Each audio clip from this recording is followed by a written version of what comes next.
ఎన్నోసార్లు మనం ఇలా అనుకొని ఉంటాం కదా, ఖచ్చితంగా ఈసారి నా అలవాట్లు మార్చుకోవాలి అని.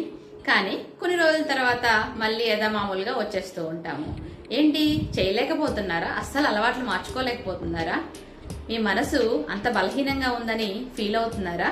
కానీ మీరు మీ అలవాట్లని చాలా ఈజీగా మార్చుకోవచ్చు. దానికి ప్రధానంగా కావాల్సింది ఏంటి అనేది ఈ వీడియోని స్కిప్ చేయకుండా చూడండి. నమస్కారం అందరికీ, నేను సరిత, పిల్లలకు habit building and life skills కోచ్ని. ఈ వీడియోలో మీ అందరికీ అసలు చెడు అలవాట్లను ఎలా వదిలించుకోవచ్చు, మంచి అలవాట్లు ఎలా పుడతాయి, ఎలా మార్చుకోవచ్చు అనేది క్లియర్గా చెప్తాను. స్కిప్ చేయకుండా చూడండి. ఎవరైనా ఇప్పటి వరకు నా వీడియోని లేదా నా ఛానల్ని సబ్స్క్రైబ్ చేయకపోతే సబ్స్క్రైబ్ చేసి, లైక్ చేసి, షేర్ చేయండి. Thank you. ఇక్కడ అసలు అలవాట్లు అంటే ఏంటో మనం ముందుగా తెలుసుకుందాము. అసలు అలవాట్లు అంటే ఏంటి? ఒక రోజు చేసేస్తే మనం మారిపోతామా? అలా అనుకునే చాలా మంది ఒక 2-3 డేస్ చేసేసిన తర్వాత స్టాప్ చేస్తూ ఉంటారు.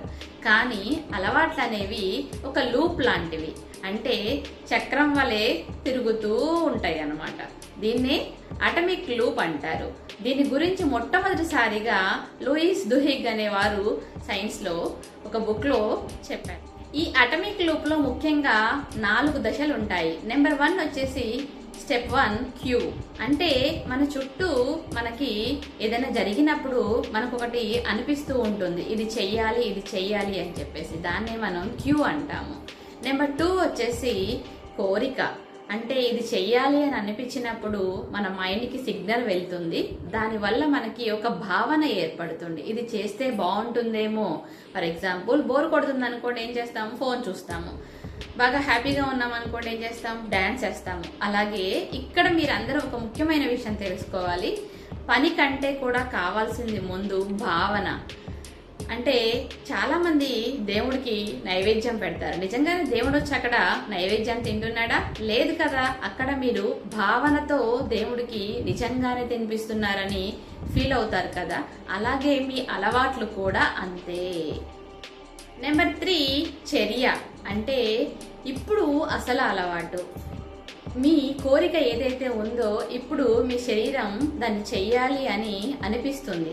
అంటే ఏదైనా ఒక చెడు అలవాటును వదిలించుకోవాలనుకున్నా, మంచి అలవాటును స్టార్ట్ చేయాలనుకున్నా, మొట్టమొదటిసారిగా చేయాల్సింది ఏంటంటే మీరు సులభంగా ఉండేలాగా చూసుకోవాలి.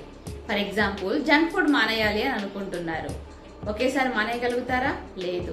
వ్యాయామం చేయాలి అని అనుకున్నారు. ఒకే రోజు మీరు పొద్దున్న నుంచి సాయంత్రం దాకా వ్యాయామం చేస్తే మీ వెయిట్ తగ్గిపోతుందా? తగ్గిపోదు కదా. దీనికి కావాల్సింది ఏంటి? ఫస్ట్ ప్లాన్ కావాలి. ఎవ్రీడే ఎంత టైం చేయాలి అనేది మీరు ఫిక్స్ చేసుకోవాలి. సులభంగా ఉంటే మాత్రమే మీ అలవాట్లు చేయాలన్న ఒక ఫీలింగ్ మీకు వస్తుంది. నెంబర్ 4 వచ్చేసి రివార్డ్ ఇచ్చుకోవాలి. అంటే మీలో కొంచెం ఏమైనా మార్పు కనిపిస్తే మీకు మీరు గ్రేట్ అని హ్యాపీగా ఫీల్ అవ్వాలి. అలా హ్యాపీగా ఫీల్ అయినప్పుడు మాత్రమే మీకు మళ్ళీ మళ్ళీ చేయాలన్నటువంటి ఫీలింగ్ వస్తుంది. సో రివార్డ్ ఇచ్చుకోవటం చాలా చాలా ఇంపార్టెంట్. సో మంచి అలవాట్లు, చెడు అలవాట్లు అనేవి రెండు కూడా మార్చుకోవచ్చు.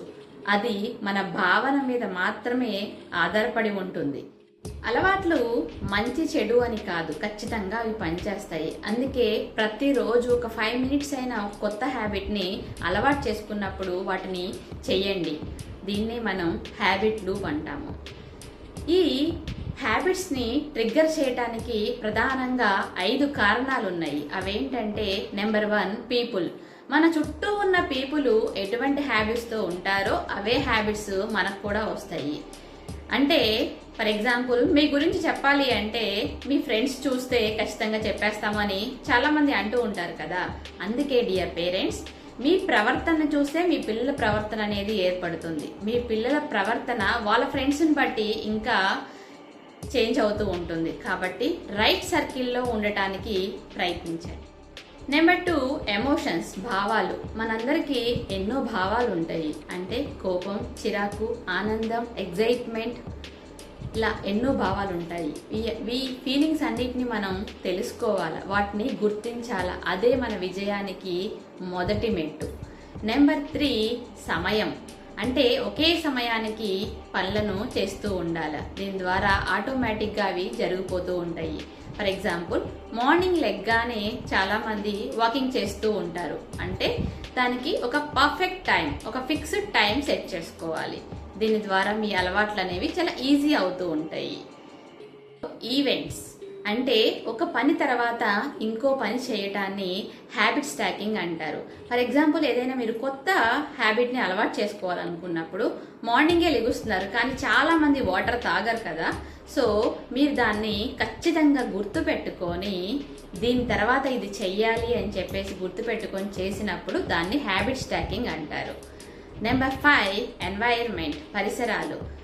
అవును, పరిసరాలు అనేవి చాలా ఎఫెక్ట్ చూపిస్తాయి మన మీద. మీరు ఏదైనా ఒక కొత్త హ్యాబిట్ని మీ జీవితంలో ఇంప్లిమెంట్ చేసుకోవాలనుకుంటే మీ చుట్టూ ఉన్న పరిసరాలు అలానే ఉండేలాగా చూసుకోవాలి.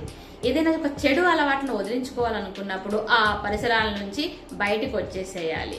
అప్పుడు మాత్రమే కొత్త హ్యాబిట్స్ని ఇంప్లిమెంట్ చేసుకోగలుగుతాము, పాత హ్యాబిట్స్ని వదిలించుకోగలుగుతాము. పరిసరాలు అంటే ఫర్ ఎగ్జాంపుల్ మీరు వ్యాయామం చేయాలనుకున్నారనుకోండి, మీకు కళ్ళ ముందు మీకు కనిపించేలాగా షూస్ పెట్టుకోవాలి. మీరు వెయిట్ తగ్గాలి అనుకున్నారనుకోండి, అస్సలు ఆ దరిదాపుల్లో కూడా జంక్ ఫుడ్ ఇలాంటి ఐటమ్స్ ఏమీ ఉండకుండా చూసుకోవాలి. ఇలా చేసినప్పుడు మాత్రమే మీ దృష్టి అనేది మీ హ్యాబిట్స్ మీదకి ఎక్కువగా మరలుతూ ఉంటుంది. దాన్ని మళ్ళీ మళ్ళీ చేయాలనే ఫీలింగ్ వస్తుంది. అదే జంక్ ఫుడ్ దగ్గరలో ఉంటే మీరు వెయిట్ తగ్గాలనుకున్నా కూడా అది తింటూనే ఉంటారు, మీ హ్యాబిట్స్లో ఎటువంటి చేంజ్ ఉండదు. కాబట్టి ఈ పరిసరాలు అనేవి చాలా చాలా ఇంపార్టెంట్. మీ చుట్టూ మీరు ఎలా అయితే ఉండాలనుకుంటున్నారో అలానే ఉండేలాగా ఏర్పాటు చేసుకోండి. విజయవంతమైన అలవాట్లు కావాలి అంటే మన మనసు బలంగా మారాలి. దానికి పరిసరాల సహాయం కూడా చాలా అవసరం. తక్కువ శ్రమ, తక్కువ నిర్ణయాలతో, ఎక్కువ కన్సిస్టెన్సీతో మనం మన అలవాట్లను సాధించవచ్చు. ఇది మీరు చేయలేక కాదు, కానీ దీన్ని అర్థం చేసుకుంటే మీ జీవితం మీ చేతుల్లో ఉంటుంది. ఎలాగంటే ఇంట్లో అందరూ కలిసి టీవీ చూస్తూ ఉంటారు, కానీ రిమోట్ ఒక్కరి చేతిలోనే ఉంటుంది. అంటే ఆ ఒక్కరు ఏం చూపిస్తే అదే చూస్తూ ఉంటాం కదా. అందుకే మన రిమోట్ని వేరే వాళ్ళ చేతిలో పెట్టకుండా మన చేతిలో పెట్టుకొని మనకేం కావాలి, మనం ఏ హ్యాబిట్స్ని ఏర్పరచుకోవాలనుకుంటున్నామో అది మాత్రమే చేద్దాం ఈ రోజు నుంచి. సో డియర్ పేరెంట్స్, మీ పిల్లలకి హ్యాబిట్స్ బిల్డింగ్ చేయాలనుకుంటే DM చేయండి. ఇంకా ఈ వీడియో నచ్చితే లైక్ చేసి సబ్స్క్రైబ్ చేయండి. చిన్న అడుగు కానీ పెద్ద మార్పు ఖచ్చితంగా తీసుకురాగలం. Thank you for watching.